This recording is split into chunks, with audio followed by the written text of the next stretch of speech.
Halo, Assalamualaikum warahmatullahi wabarakatuh. Perkenalkan, nama saya Nurul Fatihah dengan NIM 2023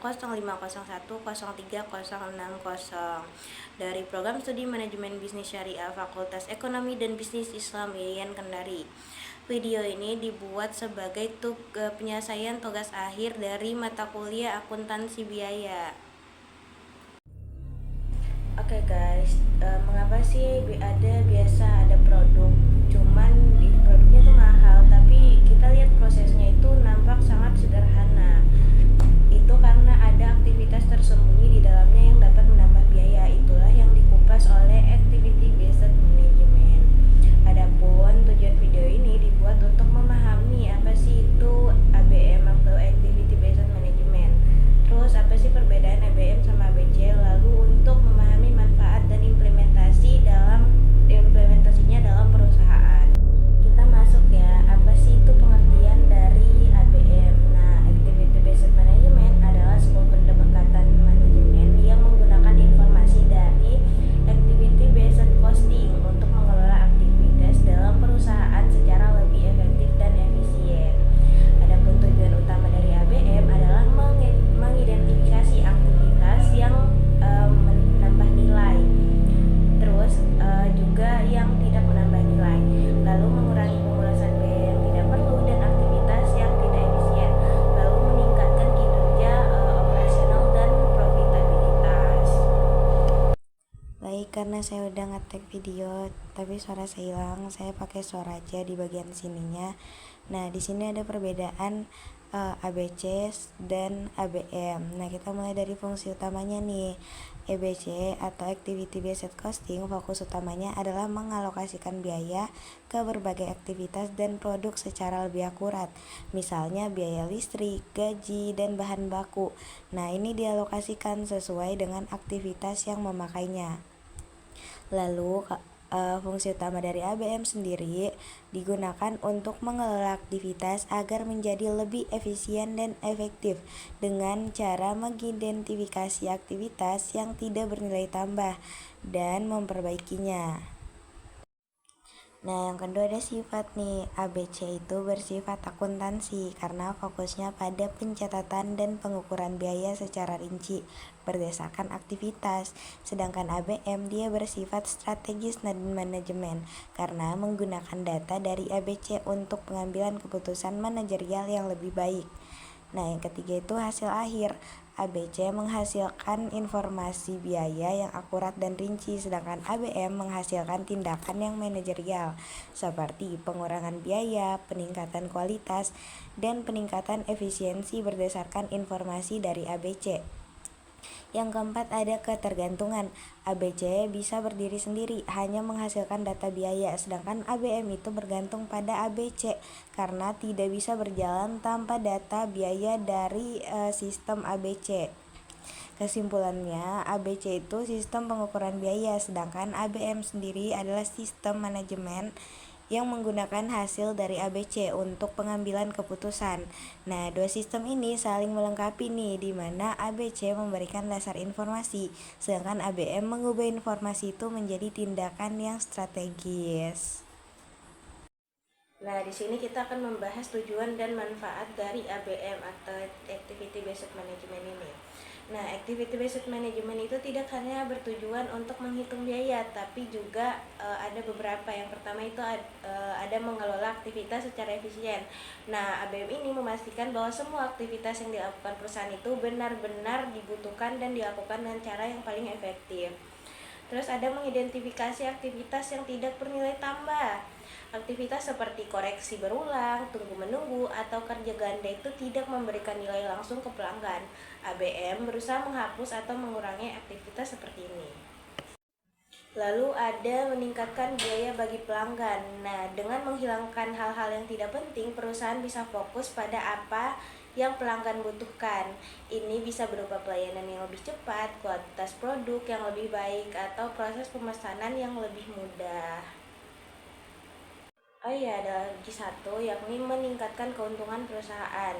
Ini karena aktivitas yang boros dan tidak efektif dikurangi, biaya itu akan turun. Ketika aktivitas bernilai tambah ditingkatkan, kualitas itu akan naik. Keduanya akan berdampak pada peningkatan laba dan daya saing perusahaan. Nah, setelah membahas tentang tujuan dari ABM, kita akan membahas tentang manfaat ABM. Nah, ABM memberikan banyak manfaat nyata bagi perusahaan, diantaranya yaitu yang pertama itu memberi gambaran biaya yang lebih jelas dan akurat. Tidak semua biaya berasal dari bahan atau tenaga kerja. Banyak biaya tersembunyi dalam aktivitasnya, kayak seperti meeting, revisi, inspeksi. Nah, ABM ini membantu melihat biaya-biaya tersebut secara nyata. Terus yang kedua ada membantu pengambilan keputusan yang lebih tepat. Dengan informasi biaya per aktivitas, manajer bisa mudah menentukan mana produk yang harus diprioritaskan, apakah produk ini perlu dipertahankan atau diubah, dan apakah harga produk sudah sesuai dengan aktivitas yang dilakukan. Nah, yang ketiga ada meningkatkan efisiensi operasional. Nah, proses yang dilakukan perlu bisa dihilangkan. Jadi, kalau ada 3 langkah pengecekan barang dan ternyata bisa digabungkan jadi satu, itu akan menghemat waktu dan biaya. Terus yang keempat, kita fokus pada kepuasan pelanggan. Nah, karena perusahaan hanya melakukan aktivitas yang memberikan nilai, maka hasil akhirnya akan lebih sesuai dengan harapan pelanggan. Prosesnya jadi lebih cepat, lebih tepat, dan lebih berkualitas. Nah, yang terakhir itu membantu menyusun strategi bisnis yang lebih akurat. Dengan tahu aktivitas mana yang paling penting dan mana yang paling boros, perusahaan bisa menyusun strategi jangka panjang yang berbasis data nyata, bukan asumsi. Nah, kita lanjut ya guys, kita akan masuk ke langkah utama ABM. Nah, yang pertama itu ada identifikasi aktivitas. Langkah pertama adalah kita harus mengenali semua aktivitas yang dilakukan dalam proses produksi atau layanan, mulai dari awal hingga akhir. Contohnya seperti pemesanan bahan baku, produksi, pengepakan, inspeksi, pengiriman, hingga revisi desain jika ada permintaan khusus. Nah, tujuannya ini agar perusahaan tahu aktivitas apa saja yang memakan waktu dan biaya. Terus yang kedua ada klasifikasi aktivitas. Nah, setelah aktivitas teridentifikasi, langkah berikutnya adalah mengklasifikasikan aktivitas ke dalam 2 jenis utama. Ada value add aktivitas atau aktivitas bernilai tambah, aktivitas yang memberikan manfaat langsung kepada pelanggan seperti produksi, layanan pelanggan, dan pengiriman. Lalu ada non-value add activity, yakni aktivitas yang tidak bernilai tambah. Nah, aktivitas yang tidak memberikan nilai langsung kepada pelanggan seperti reward atau perbaikan ulang, tunggu menunggu, atau pengulangan kerja. Tujuan klasifikasi aktivitas ini adalah untuk agar perusahaan itu bisa fokus pada aktivitas yang penting dan mulai menghilangkan aktivitas yang tidak penting. Lalu yang ketiga, analisis biaya per aktivitas. Nah, setiap aktivitas tadi harus dianalisis berapa besar biayanya. Di sini data dari ABC tadi digunakan. Tujuan dari analisis biaya per aktivitas ini adalah untuk tahu aktivitas mana yang paling banyak menghabiskan biaya. Contohnya seperti aktivitas inspeksi ternyata memakan biaya 10 juta per bulan. Atau aktivitas revisi desain pelanggan aja memakan 5 juta per bulannya. Itu bisa dihilangkan atau diubah. Nah, yang keempat ada evaluasi dan perbaikan aktivitas. Nah, langkah terakhir adalah mengambil tindakan perbaikan terutama pada aktivitas yang menghabiskan banyak biaya, tidak bernilai tambah, dan bisa disederhanakan atau dihilangkan. Contohnya kita mengotomatisasikan proses manual, terus mengurangi jumlah inspeksi dengan meningkatkan kualitas di awal dan menetapkan batas revisi untuk pelanggan. Nah, proses ini bertujuan untuk mengefisiensikan aktivitas dan meningkatkan kinerja secara keseluruhan. Nah, ada nih siklus berkelanjutan namanya. Nah, penerapan ABM ini bukan proses sekali jalan. Nah, setelah perbaikan dilakukan, evaluasi ulang terus dilakukan secara berkala. Nah, tujuannya agar perusahaan itu terus berkembang, menyesuaikan diri dengan kebutuhan pelanggan dan pasar. Oke, kita masuk ke jenis ABM. Nah, ABM ini terdiri dari dua jenis, yakni ada operasional dan strategi. Nah, fokus utama kita bahas dari operasional dulu. Nah, fokus utamanya adalah pada aktivitas rutin atau operasional harian perusahaan. Tujuannya adalah untuk meningkatkan efisiensi dan mengurangi pemborosan dalam pelaksanaan tugas-tugas sehari-hari. Nah, adapun penjelasannya, jenis ABM ini digunakan oleh manajer tingkat operasional atau supervisor. Nah, mereka akan menggunakan data aktivitas untuk menilai proses mana yang paling boros, lambat, atau tidak produktif lalu memperbaikinya. Contohnya adalah untuk mengurangi waktu start mesin.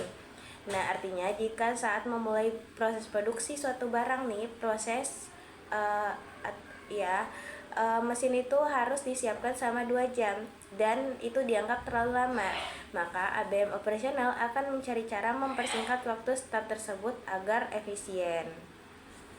Nah, yang kedua itu strategik ABM atau ABM strategis. Nah, fokus utama dari ini adalah pengambilan keputusan jangka panjang dan penentuan arah strategis perusahaan. Tujuannya adalah untuk memastikan bahwa seluruh aktivitas yang dilakukan itu mendukung visi misi dan strategi bisnis. Nah, adapun penjelasannya, ABM jenis ini digunakan oleh manajer tingkat atas. Mereka menggunakan informasi aktivitas untuk menentukan apakah sebuah aktivitas produk, pelanggan, atau proyek itu benar-benar sejalan dengan tujuan jangka panjang perusahaan atau tidak. Terus contohnya adalah untuk menghentikan lini produk yang tidak menguntungkan. Nah, jika data menunjukkan bahwa satu jenis produk itu menyedot terlalu banyak biaya tapi tidak menghasilkan keuntungan yang sepadan, maka ABM strategis akan menyarankan untuk menghentikan produk tersebut dan mengalokasikannya atau mengalokasikan sumber daya itu ke produk yang lebih potensial. Nah, kita bahas tentang tantangan dalam implementasi ABM. Nah, meskipun ABM ini sangat bermanfaat, penerapannya itu tidak lepas dari berbagai tantangan. Nah, adapun di sini saya akan membahas 4 tantangan yang sering dihadapi oleh perusahaan. Yang pertama itu ada perubahan budaya organisasi atau resistensi karyawan. Nah, ABM ini menuntut transparansi dan evaluasi aktivitas. Hal ini sering menimbulkan penolakan dari karyawan yang merasa aktivitasnya itu dipantau atau dinilai. Tapi komunikasi dan sosialisasi yang baik, perubahan ini bisa menimbulkan konflik atau menurunkan semangat kerja. Nah, yang kedua itu ada kebutuhan data yang akurat. Nah, ABM ini sangat bergantung pada data aktivitas yang detail dan tepat.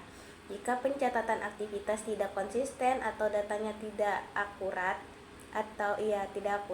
maka hasil analisis biaya akan menyesatkan dan bisa menghasilkan keputusan yang salah. Yang ketiga ada kompleksitas jika aktivitas terlalu banyak. Nah, semakin besar dan kompleks sebuah organisasi, maka semakin banyak aktivitas yang harus diidentifikasi, dikelompokkan, dan dianalisis. Hal ini bisa mempersulit proses implementasi dan menyita waktu serta sumber daya yang besar. Nah, yang terakhir adalah kebutuhan dukungan teknologi atau software costing. Nah, tanpa sistem informasi yang memadai seperti software costing atau ERP, pengumpulan dan pengolahan data aktivitas akan sangat sulit dilakukan. Teknologi ini juga membutuhkan investasi dan pelatihan. Nah, di sini ada sebuah studi kasus yang saya terapkan. Nah, studi kasusnya tentang toko kue manis Lestari. Nah, toko kue manis Lestari itu menjual 2 jenis produk. Yang pertama itu kue A, kue bolu biasa, dan yang kedua ada kue B, yakni kita anggap sebagai kue ulang tahun custom. Nah, selama ini toko merasa keuntungan dari kedua kue ini hampir sama karena biaya yang dihitung berdasarkan jumlah bahan dan waktu masak. Tapi nyatanya kue ulang tahun B ini sering membuat toko kewalahan dan kadang merasa tidak untung. Nah, untuk menyelesaikan masalah kita menggunakan ABC dulu, activity based costing dulu. Nah, pemilik toko ini mencoba menghitung biaya dengan metode ABC. Ia memperhatikan aktivitas lain yang tidak dihitung sebelumnya seperti konsultasi desain dengan pelanggan, dekorasi khusus, revisi desain, pengemasan ekstra. Nah, setelah dihitung, ternyata kue B itu menghabiskan lebih banyak aktivitas dan biaya tersembunyi, meski bahannya itu hampir sama dengan kue A. Nah, langkah kedua kita menggunakan ABM nih, Activity Based Management.